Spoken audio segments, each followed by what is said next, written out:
Bubay. Oh, pwede yung tulog na. Mata na part. Mata na siya. Magkamata na siya. Morning, bagsik na technique sa estudyante kung matulog sa klase. Pwede nasakpan sa teacher. Mabili mo, mata no. Tulog na, sa mailad na po. Ano yung bagsik? Tanawang isang mata. Ha?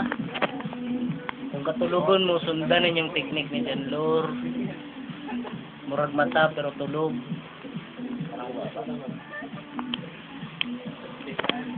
Oh, tanawa. Iba na po. Gabaya mag-ilyo man si John Lor nga nga time. So,